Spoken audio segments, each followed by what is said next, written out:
The infant awoke in the darkness, cooing happily at something invisible to adult eyes. When his mother reviewed the security footage, her heart nearly stopped. There was a subtle luminous shimmer beside him, unmistakably resembling a dog. Ethan was barely 14 months old, too young to comprehend mortality, too pure to understand that his devoted companion was gone forever. Yet evening after evening, he kept stirring, gesturing at vacant spaces, giggling as though someone were entertaining him. His parents assumed it was typical infant behavior, innocent fantasy, until Rachel witnessed the recording. What she uncovered was so profound it left her breathless and transformed. Everything they understood about devotion, grief, and farewell before the tragedy. For weeks earlier, existence in the Thompson household had been wonderfully routine. Ethan's joy echoed through every room of their cozy home,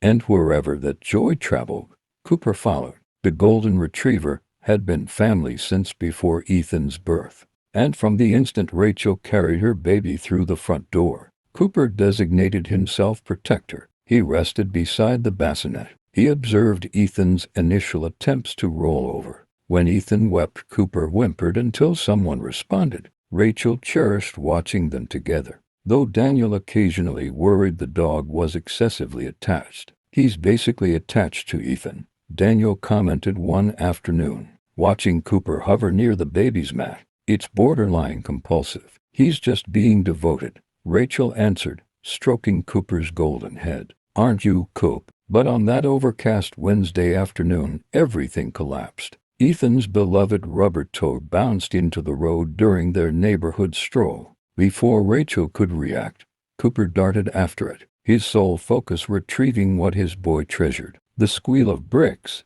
the horrifying impact. Rachel screamed, shattering the air as she held Ethan tight against her. Cooper didn't survive. The aftermath, the veterinarian's explanation merged together. Severe trauma. Immediate. No pain. Rachel nodded mechanically while Daniel supported her, both attempting not to crumble in front of Ethan, who kept pointing at the clinic door, making the soft woofing noise he'd imitated from his friend. The house felt empty without Cooper's nails tapping on the tile, without his gentle presence occupying every space. Daniel interred him in the backyard beneath the willow tree where Cooper loved to rest during summer afternoons. Rachel couldn't bear to watch. She remained indoors with Ethan, who had become strangely subdued, his round eyes scanning every corner, as if following something unseen. "He can't comprehend," Daniel said that evening, his voice strained. "Perhaps that's fortunate, or perhaps it's crueler," Rachel murmured. "How do you clarify death to a 14-month-old? They believed the worst was behind them. They were mistaken." The mysterious visits began. It commenced 4 nights afterward.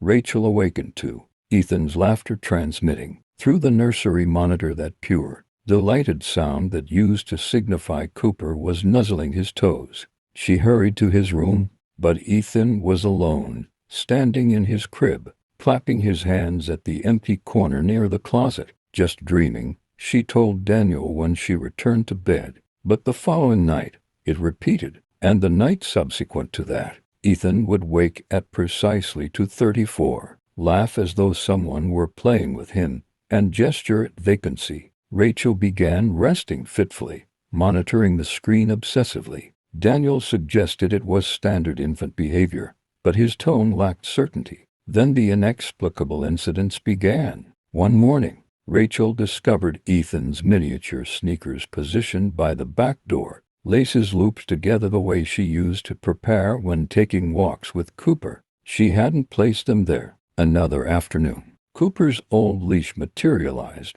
on the floor beside Ethan's playpen. She'd stored it in a container in the attic. "Daniel, something's happening," she said, her hands trembling as she showed him. "These items are relocating. Ethan's doing something, or what?" Daniel's tolerance was deteriorating. "You think our home is haunted? Come on, Rachel. Then explain the sounds." He couldn't. Neither of them could explain the faint noise of metal jingling together that occasionally drifted through the house at night, exactly like Cooper's tags used to sound when he wandered through the rooms. Seeking answers, Rachel began investigating infant sleep disruptions, brief expressions, supernatural occurrences in homes after pet deaths. The internet provided everything and nothing. She considered contacting someone, a spiritual advisor, a child therapist, anyone. But what would she articulate? My baby communicates with spirits. Daniel grew impatient with her fixation. You're perceiving things because you're depleted and mourning, he argued one evening. Ethan is healthy. We're all managing. We just need time. But Rachel couldn't dismiss the sensation that something was occurring, something beyond her comprehension. She started noticing impressions appearing in the carpet near Ethan's crib, though no animal had entered that room. Sometimes she'd detect that distinctive scent of Cooper, warm fur, fresh air, and unconditional love. It was impossible. It was real, the undeniable evidence. The turning point arrived on a storm-filled Friday night. Rachel had been observing Ethan's sleep, monitoring him like she had during the first, nerve-wracking weeks after bringing him home. At 2:34, precisely on schedule, Ethan's eyes opened. But this occasion was different. He didn't laugh. He sat up slowly, turned his head toward the changing table in the corner, and beamed the biggest, most authentic smile Rachel had witnessed since Cooper died. Then he extended his arms, making the universal infant gesture for pick-me-up. But he wasn't reaching for her. He was reaching toward empty air beside the furniture. Rachel's pulse raced. Ethan, sweetheart, there's nothing. The changing table shifted just barely, just enough to produce a creak as if a substantial weight had pressed against it. Ethan giggled and bounced in delight. Rachel's blood went cold. She seized Ethan from the crib, clutching him to her chest, and fled from the room. She woke Daniel, words tumbling out in a frantic torrent about moving furniture, and invisible forces and something profoundly wrong with their son.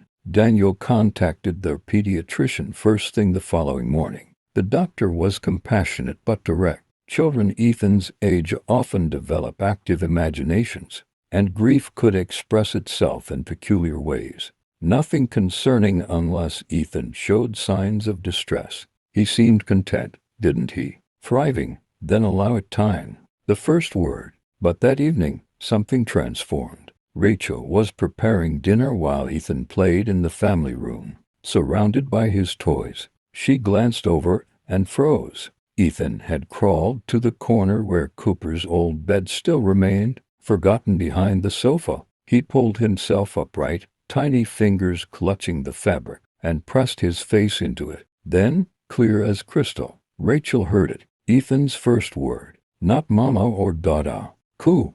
The single syllable suspended in the air like a sacred offering. A soft breeze swept through the house despite all the windows being secured, and for just a moment, one impossible, heart-stopping moment, Rachel heard it.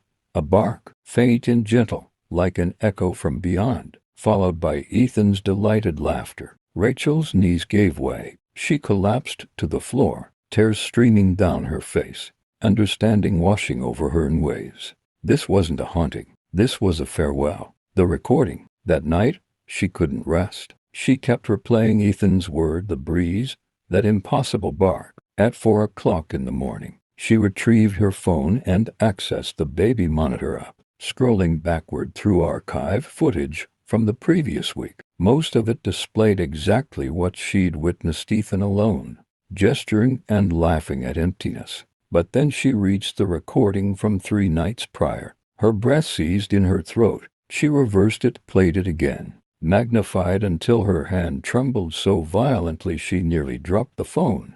There, right there, beside Ethan's crib, visible for exactly 9 seconds, before dissolving away a faint golden luminescence. It possessed form, dimension, the unmistakable outline of a large dog sitting calmly, protectively, the way Cooper always had. The glow seemed to radiate with warmth, with devotion, with something that surpassed death and reason and everything Rachel believed she knew about reality. "Dear God," she whispered. "Daniel, Daniel, wake up." She showed him the footage. Daniel watched it 4 times in silence, his complexion going ashen, then flushed, then ashen again. That's not possible. He finally said, cameras don't capture. That can't exist, but it does. Rachel was weeping again, but this time with strange, profound peace. He returned just to say goodbye, just to ensure Ethan understood. Peace at last. The following morning brought a transformation so subtle Rachel almost overlooked it. Ethan woke smiling, serene in a way he hadn't been since the accident. He crawled to the window in his room and pressed his palm against the glass, observing the sunrise illuminate the backyard golden. Then he waved a definite, purposeful goodbye wave and turned away from the window with a contented babble. After that morning, the mysterious occurrences ceased. No more midnight laughter, no more jingling tags or relocating objects, no more invisible presence pressing against empty furniture. The house felt brighter somehow, as if a burden had lifted, a final mission accomplished. Rachel and Daniel planted a young oak tree in the backyard directly beside where Cooper lay buried. They hung a small copper plaque that read, Cooper's Oak, and told Ethan it was a sacred place where his friend would always remain. Ethan seemed to comprehend, in whatever mysterious way babies comprehend, significant things. He often crawled to the sliding glass door and observed the tree, playing quietly with his toys, peaceful and complete. For months later, Rachel sat on the back patio, watching Ethan toddle on wobbly legs near the oak, which had already sprouted several new branches. Daniel joined her, wrapping his arm around her shoulders. Do you ever think about that evening? He asked softly. The footage, every day. Rachel smiled through tears. I preserved it. I'll show it to him someday when he's older, when he can understand what occurred. Will he believe it? I don't know, but I believe it. We both witnessed it. Cooper loved him so profoundly he returned one final time just to ensure. Ethan knew he didn't abandon him by choice, that love doesn't simply end. Daniel nodded, unable to speak past the emotion constricting his throat. They sat in comfortable silence, watching their son play beneath Cooper's oak, the afternoon sunshine warm on their faces. The message. Sometimes the deepest devotion transcends every barrier we believe exists. It crosses the impossible distance between here and gone, between living and remembered. Through the pure, untainted heart of a child, we glimpse truths that adults forget. That goodbye isn't a conclusion, but a transformation. That protection doesn't cease when breathing does. And that the bond between a boy and his dog is stronger than death itself. Cooper couldn't remain, but he could return just long enough to leave Ethan with peace instead of confusion, love instead of loss. In the end, the most profound goodbyes aren't vocalized. They're felt in the gentle glow of a moment, heard in a whispered first word, and seen in the smile of a child waving at the morning sun. If this story touched your heart and reminded you that love never truly abandons us, share it with others who need to hear that grief isn't where love concludes, it's where it transforms into something eternal. If this story touched your heart, please support the channel by liking, subscribing, and sharing it with someone who needs a little hope today. See you in the next story.